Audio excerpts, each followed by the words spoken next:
Heroes of the Bible. पवित्र Bible में से हमारे आज के हीरो हैं याकूब।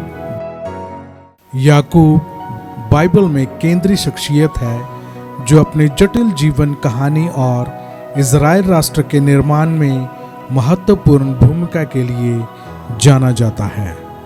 वह इसहाक और रिबका का पुत्र था और ईसाव का जुड़वा भाई था और उसके जीवन में हमेशा पारिवारिक विषय को लेकर चिंता बनी रही। याकूब की यात्रा में उसके पिता इसहाक का आशीर्वाद प्राप्त था। हारान की ओर भागना, लियो और रुबेका के साथ उसका विवाह तथा परमेश्वर के साथ रहस्यमय कुश्ती के माध्यम से उसके जीवन का परिवर्तन शामिल है। बाइबल में याकूब के बारे में कुछ खास तथ्य हैं। पहला, याकूब जिसके नाम का अर्थ है वह धोखा देता है या वह उसकी जगह लेता है। दूसरा, याकूब का जुड़वा भाई ईसाव कई मायनों में उसके विपरीत था। ईसाव एक कुशल शिकारी और शारीरिक रूप से मजबूत तथा अपने पिता इसहाक का पसंदीदा व्यक्ति था और ईसाव के बिल्कुल विपरीत था याकूब का जीवन। उसका झुकाव घरेलू जीवन में खाना पकाना और चरवाही की ओर अधिक था। अपने इस मतभेद के जीवन के बावजूद भी वे दोनों कुलपतियों की कहानी का केंद्र पात्र थे। तीसरा, याकूब से जुड़ी सबसे मशहूर कहानियों में से एक घटना है जिसमें उसने चालाकी से ईसाव का जन्मसिद्ध अधिकार हासिल कर लिया। एक दिन ईसाव भूखा शिकार से लौटा और उसने याकूब से लाल मसूर की दाल का कुछ हिस्सा मांगा जो उसने बनाया था और याकूब ने इस शर्त पर उसे देने के लिए सहमति जताई कि ईसाव भोजन के बदले अपना जन्मसिद्ध अधिकार उसे बेच दे। भूख के कारण ईसाव सहमत हो गया और उसने परिवार की संपत्ति और अगुवाई करने की विरासत पाने का अधिकार याकूब को बेच दिया।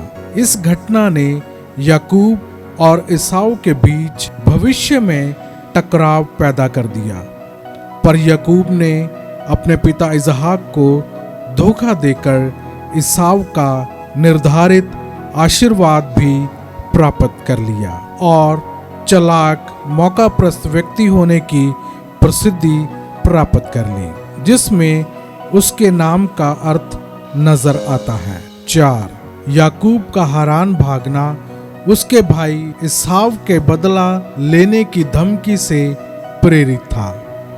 अपनी यात्रा के दौरान उसका परमेश्वर से गहरा सामना हुआ, जहां उसने धरती से स्वर्ग तक पहुंचने वाली एक सीढ़ी का सपना देखा जिसमें स्वर्गदूत चढ़ते और उतरते थे।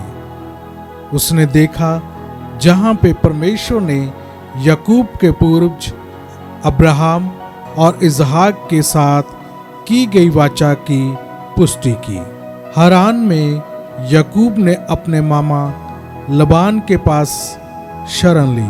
वहीं रहने के दौरान उसने लबान के लिए काम किया और लबान की बेटियों लिया और राहेल साथ ही उनकी दासियों बिल्हा और जिल्पा से विवाह किया।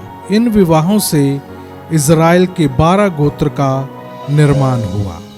5, ईश्वर के साथ याकूब की कुश्ती। ये मुठभेड़ तब हुई जब याकूब कुछ वर्ष के बाद फिर से अपने भाई ईसाव से मिलने वाला था। याकूब ने जब्बोक नदी के पास पूरी रात एक दूत के साथ कुश्ती की, जो एक रहस्यमय घटनाओं में से एक है। इस कुश्ती के संघर्ष के दौरान याकूब ने उस दूत को तब तक नहीं छोड़ा जब तक उसे उसने आशीर्वाद नहीं दिया। इस रहस्यमयी दूत ने उसके संकल्प को देखकर याकूब को इज़राइल का नाम दिया, जिसका अर्थ है वह जो ईश्वर से संघर्ष करता है।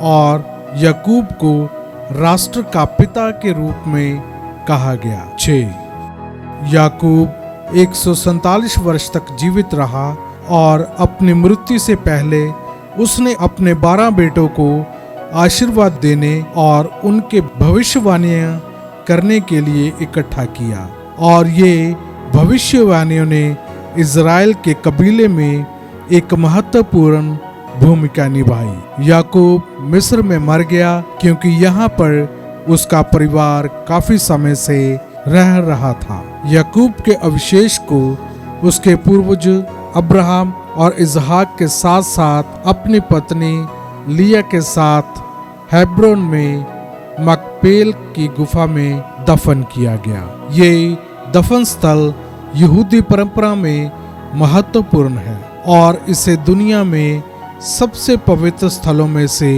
एक माना जाता है।